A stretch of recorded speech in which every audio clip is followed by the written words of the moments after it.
గురువుగారు నమస్కారం. శ్రీమాత్రే నమః. సార్, మీనరాశి వారికి సెప్టెంబర్ మాసంలో ఎలా ఉండబోతుంది? షార్ట్ జర్నీస్ ఎక్కువగా ఉంటాయండి. అండ్ క్రియేటివ్ ఫీల్డ్స్లోకి వెళ్తారు. చెప్పాలంటే ప్లేసెస్ మారుతారు. కొంత ఏదైనా అమ్ముదాం అనుకునే ప్రాపర్టీ అమ్మడం జరుగుతుంది కూడా ఈ టైంలో. వీరికి సార్ ఫైనాన్షియల్ కండిషన్ ఎలా ఉండబోతుంది? ఫినాన్షియల్ కండిషన్ అంటే ఒకటేనండి, సహజంగానే మీన లగ్నం వారికి తండ్రితో లింకప్ అయి ఉంటుంది. వాళ్ళ కర్మ, పూర్వజన్మ కర్మ అంతా తండ్రితోనే సంబంధం ఉంటుంది. తండ్రితో ఎవరైతే ఉన్నప్పుడు ఉంటారో వాళ్ళు మీన లగ్నంలో పుడతారు. సింపుల్. ఓకే. వాళ్ళకి ఇప్పుడు తండ్రి నుంచి వచ్చే డబ్బులు కావచ్చు, తండ్రికి వీళ్ళ కుటుంబ సభ్యులకు ఉండేటువంటి గొడవలు కావచ్చు, ఇట్లాంటివి కొంచెం బయటకు వస్తాయి. ఇట్లాంటి విషయాల్లో కొంత స్ట్రెస్ ఉంటుంది వీరికి. వీరికి సార్ ముఖ్యంగా ప్రాపర్టీస్ అమ్మే విషయాల్లో, కొనే విషయాల్లో, అలానే ఎడ్యుకేషన్ పరంగా ఎలా ఉండబోతుంది అంటారు? ప్రాపర్టీస్ అయితే అమ్ముతారని చెప్పాను కదా ఇందాక, అమ్ముతారు అందులో ఎటువంటి డౌట్ లేదు. కొనడము అంటే ఇక్కడ ప్రాపర్టీస్ కొనడం అనేటువంటిది ఏదైనా వీళ్ళు కొనే ప్రాపర్టీస్ ఇప్పుడు ఎట్లా ఉంటాయంటే, మెడికల్ రిలేటెడ్ సంబంధించిన హాస్పిటల్స్ దగ్గరగా ఉండడము, లేదా గవర్నమెంట్ ఆఫీసెస్ దగ్గరగా ఉండడం, ఇట్లాంటి ప్లేసెస్ దొరుకుతాయి ఎక్కువగా. ఈస్ట్ ఫేసింగ్ దొరకడము. అయితే ఇది ఫేసింగ్ అనేది వాళ్ళ పేరుని బట్టి, మొదటి అక్షరంలో ఉండే వర్గుని బట్టి తీసుకోవాలి. బట్ కొంచెం ప్రాపర్టీ విషయంలో కుజుడు 4లో ఉన్నందుకు కొంత స్ట్రెస్ కూడా ఉంటుంది. అందులో ముఖ్యంగా పొలాలు, పంటలు, తోటలు ఇట్లాంటివి కొనేటప్పుడు మరింత జాగ్రత్తగా ఉండాలి. ఓకే. వీరికి సార్ మ్యారేజ్ పరంగా ఎలా ఫలితాలు ఎలా ఉండవు? మ్యారేజ్ విషయంలో చాలా జాగ్రత్తగా ఉండాలండి. బికాజ్ ఆఫ్ 7th హౌస్లో Venus and Ketu. So Venus and Ketu 7th హౌస్లో ఉన్నప్పుడు సర్వసాధారణంగా వీళ్ళ సిబ్లింగ్స్ వరుస వాళ్ళ వల్ల ఏదైనా మ్యారేజ్ పాడవడం జరుగుతుంది సర్వసాధారణంగా. సో ఏదైనా సంబంధం కుదుర్చుకునే విషయం కానివ్వండి, పార్ట్నర్షిప్ డీల్స్ రాసుకునే విషయంలో కానివ్వండి, చాలా జాగ్రత్తగా ఉండాలి ఈ టైంలో. నన్ను అడిగితే అసలు వీళ్ళు ఒక 9 months వరకు మ్యారేజ్ జోలికి వెళ్ళకపోవడమే మంచిది. అందులో పర్టికులర్గా ఈ September 19th వరకు అసలు వెళ్ళకూడదు. జాబ్, బిజినెస్ రంగాల్లో ఎలా ఉండబోతుంది సార్? జాబ్ అంటే పర్టికులర్గా ఈ మంత్లో లాస్ట్ వీక్ బాగుంటుందండి జాబ్ విషయంలో, వీళ్ళు వెతికేటువంటి దీంట్లో. అందులో పర్టికులర్ లాస్ట్ 10 days చాలా బాగుంటుంది ఈ మంత్లో. దానికంటే ముందు మాత్రం కొంచెం ఆ 20 days కొంచెం సడన్గా మారాల్సి వస్తుందేమో, ఏంటి పరిస్థితి అన్నట్టుగా ఉంటుంది. వీరికి సార్ ముఖ్యంగా ఆరోగ్యపరంగా ఎలా ఉండబోతుంది అంటారు? ఆరోగ్యపరంగా అంటే ఒకటేనండి, ఇక్కడ బాడీ పెయిన్స్ వస్తుంటాయి. అండ్ 4th Lord వెళ్ళి మనకి రవితో కలుస్తున్నాడు కాబట్టి జ్వరం. ఎందుకంటే 4th house సిగ్నిఫైస్ అసలు ఇమ్యూనిటీని తగ్గించే కారకుడు ఆయన.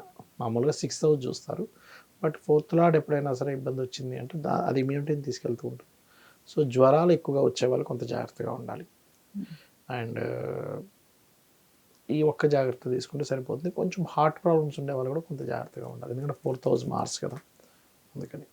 ఇన్వెస్ట్మెంట్ పర్పస్ అలానే అబ్రాడ్ వెళ్ళే యోగాలు ఎలా ఉన్నాయి సార్? అబ్రాడ్ నుంచి రిటర్న్ వచ్చే యోగాలు ఎక్కువగా ఉన్నాయి వెళ్ళేదానికంటే కూడా. ఇన్వెస్ట్మెంట్స్ ఫ్రూట్ఫుల్ అవుతాయి ఇప్పుడు, ఎందుకంటే ఇక్కడ మనకి 12వ స్థానంలో ఉండేసి వక్రించాడు, లాభస్థానంలోకి వెళ్తున్నాడు.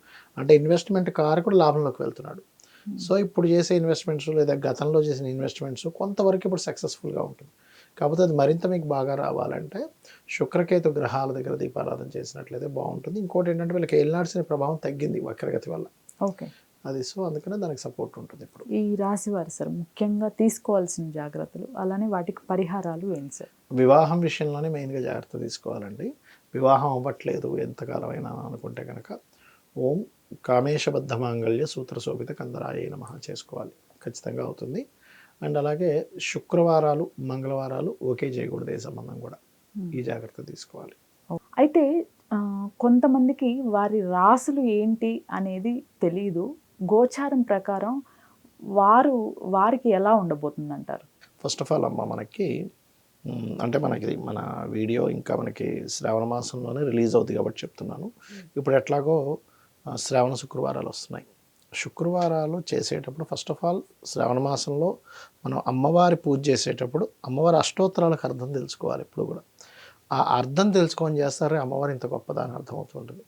సో అమ్మవారు ఏంటంటే లక్ష్మి, అన్ని లక్ష్ములు, సంతాన లక్ష్మి, సౌభాగ్యలక్ష్మి అన్నీ. శ్రావణ మాసం ఎందుకు ఏర్పడుతుంది మనకి? సర్వసాధారణంగా శ్రవణ నక్షత్రంలో పౌర్ణమి జరుగుతుంది కాబట్టి శ్రావణ మాసం. ఆ శ్రవణ నక్షత్రం ఎక్కడ ఉంటుంది? కర్మకారక రాశి అయినటువంటి మకర రాశిలో ఉంటుంది. అంటే ఈ శ్రావణ మాసంలో ఎవరైనా సరే నాకు జాతకం తెలియదండి, డేటు, టైము, ప్లేసు వాస్తు తెలీదు, జ్యోతిష్యం తెలీదు, నా పరిస్థితి మాత్రం బాగోలేదు అనుకునేటువంటి వారు ఈ మాసంలో గనక అమ్మవారి పేరు మీద అమ్మవారికి వెలిగిస్తున్నాను అనుకుంటూ నువ్వుల నూనెతో దీపం వెలిగించడము, గోవులకి బెల్లం తినిపించడము, శనివారాలు, శుక్రవారాలు తీపి చపాతీలు ఒక 3 చపాతీలు తేనె పూసి తినిపించినట్లయితే కూడా చాలా మట్టుకు బాగుంటుంది. ఈ రాసులు ఏంటి అని ఎవరికైతే తెలీదో వారు ఎటువంటి జాగ్రత్తలు తీసుకోవాలి? వారికి సెప్టెంబర్ మాసం ఎలా ఉండబోతుంది గురువుగారు? తప్పకుండా అమ్మ. ఇప్పుడు రాసులు తెలియని వాళ్ళని జనరల్ మేషన్ నుంచి చూసుకుంటారు రాసు తెలియని వాళ్ళు ఒకటి. ఇంకోటి మనకి ఇప్పుడు క్రోధినామ సంవత్సరం మనందరికీ తెలిసిన విషయం. ఎన్ని గొడవలు జరుగుతున్నాయో బయట, బీభత్సం. మనం ఉగాది చెప్పుకున్నప్పుడే చెప్పుకున్నాం, ఏమంటే మొత్తం గందరగోళంగా ఉంటుంది పరిస్థితి ఈ సంవత్సరం అంతా. అది యాజ్ ఇట్ ఈజ్ అట్లాగే నడుస్తుంది పరిస్థితి. అయితే నేను అనేది ఏంటంటే జనరల్గా మనుషులందరూ కూడా కొంచెం వెంటనే రియాక్ట్ అయ్యి గొడవల్లోకి వెళ్ళకూడదు. దానికి ఫస్ట్ ఆఫ్ ఆల్ మన మనసు ప్రశాంతంగా ఉండాలి. వెళ్ళకుండా ఉండాలంటే మనసు కనుక ఆధీనంలో ఉంటే మనం వెళ్ళమలా. దానికి మనం పర్టికులర్గా ఓం అష్టమీ చంద్ర విభ్రాజ అలికస్థల శోభితాయ నమః మంత్రం లేదా ఓం మనస్వినియే నమః అనే మంత్రం చేసుకోవాలి. దీంతోపాటు జనరల్గా కొన్ని జాగ్రత్తలు తీసుకోవాలి ఈ సంవత్సరం, అంటే ఈ నెలలో కూడా. ఎందుకంటే ఇక్కడ మీకు కుజుడు మిథున రాశిలో సంచరిస్తున్నాడు, నెక్స్ట్ ఇంకా కర్కాటకానికి వెళ్తాడు. ఇదే ఉంది అసలు, కర్కాటకంలోకి వెళ్ళబోతున్నాడు ఇంకొక 45 days 50 days తర్వాత. మనం దాని మీద సపరేట్ ఎపిసోడ్ చేద్దాం ఎప్పుడైనా. మనం కర్కాటకంలోకి వెళ్ళినప్పుడు ఇంకా దారుణంగా ఉంటుంది పరిస్థితి. ఇప్పుడు చూసే ఇవన్నీ గొడవలు పెద్ద ఏదో అదే డైలాగ్ అంటారు, తుమ్రీలు అంటారు చూసారా, అలాంటిది ఇదంతా కూడా జోక్గా అంటుంటారు చూసారా. ఇవన్నీ చిన్న చిన్నవే. కర్కాటక రాశిలో ఉంటాడు, ఒక 4 రోజులు ఉంటాడు, మళ్ళీ వక్రిస్తాడు, మళ్ళీ వస్తాడు. సో ఏదైనా వచ్చే ఉగాది వరకు కూడా ఈ కర్కాటక రాశిలో సంచారం మళ్ళీ వెనక్కి వెళ్ళడం మళ్ళీ కర్కాటక రాశిలోకి ఉంది. కాబట్టి నేను చెప్పేది ఒకటే, అందరికీ కూడా కాస్త వాహనాల మీద వెళ్ళేటప్పుడు స్లోగా వెళ్ళండి. కర్కాటకం జలరాశి కాబట్టి అందరికీ చెప్పేది ఒకటే, మీరు పొరపాటును కూడా జల ప్రదేశాలకు వెళ్ళినప్పుడు జాగ్రత్తగా ఉండండి. ఎందుకంటే జల సంబంధించినటువంటివి అగ్రెసివ్గా వచ్చేస్తాయి సడన్గా. పర్టికులర్గా జాగ్రత్తగా ఉండాలి. కుజు అగ్నితత్వానికి కారకుడు కాబట్టి అగ్ని సంబంధించిన దోషాలు, అదేవిధంగా భూకంపాలకు కారకుడు కాబట్టి సడన్గా భూకంపాలు రావడం ఇట్లాంటివి జరుగుతుంటాయి. బట్ ఒకటే గుర్తుపెట్టుకోవాలి, వాళ్ళకి ప్రజెంట్ ఏదైతే మహాదశ అంతర్దశ నడుస్తుందో ఒకరి జాతకం తెలుస్తాయి. దానికి సంబంధించిన ఇప్పుడు ఉదాహరణకి శనిలో కేతు నడుస్తున్నాడు, లేదా శుక్రుల్లో బుధుడు నడుస్తున్నాడు, ఏదో ఒకటి అనుకుందాం. అప్పుడు ఆ 2 గ్రహాలకి దీపారాధన చేయాలి ఇప్పుడు కూడా. అప్పుడు ఏమవుద్దంటే వాళ్ళకి నడుస్తున్న మహాదశ లార్డ్ ఎవరైతే ఉన్నారో అతను ఇచ్చేటువంటి నెగిటివ్ రిజల్ట్స్ తగ్గుతాయి, పాజిటివ్ రిజల్ట్స్ పెరుగుతాయి. అయితే ఇవన్నీ ఒకటైతే వాళ్ళ పర్సనల్ చార్ట్ కనుక బాగుందనుకోండి ఏం ప్రాబ్లం ఉండదు. ఇప్పుడు వాళ్ళ పర్సనల్ చార్ట్లో లగ్నం బలంగా ఉంది, వాళ్ళు దేనైనా తట్టుకోగలుగుతారు. ధనభావం బలంగా ఉంది, ఎన్ని ఖర్చులు వచ్చినా మళ్ళీ ధనం అంత తగ్గట్టుగా వస్తుంది. ఇక్కడ ఎలా అంటే ధనభావం బాగాలేదు, ఆ బాగోలేనప్పుడు ఎందుకు బాగాలేదని దానికి సంబంధించిన రెమెడీ చేసుకుంటే క్లియర్ అవుతుంది. అలాగే మీరు చేసే ప్రయత్నం కావచ్చు, గృహయోగం కావచ్చు, పిల్లలు చదవకపోవడం కావచ్చు, లేకపోతే సంతానం లేదని, లేకపోతే వివాహం అవ్వట్లేదని, లేదా విదేశాలకు వెళ్ళలేకపోతున్నాను, దాని మీద అన్నిటి మీద ఒక్కొక్క గ్రహం ఉంటుందన్నమాట. శాస్త్రంలో చాలా స్పష్టంగా చెప్పబడింది ఈ విషయాలను. సో దాని పరంగా మీరు కనుక ఏ గ్రహం మనకు మూవ్ అవుతుంది, దానికి సంబంధించిన రెమెడీ ఏం చేసుకోవాలో తెలుసుకున్నట్లయితే ఖచ్చితంగా క్లియర్ అవుతుంది. అంటే పెద్ద మొత్తంలో అవ్వాల్సింది చిన్న దాంట్లో పోతుంది. కర్మ అనుభవించాల్సిందే మనిషి, కానీ చిన్న దాంట్లో వెళ్ళిపోతుంది.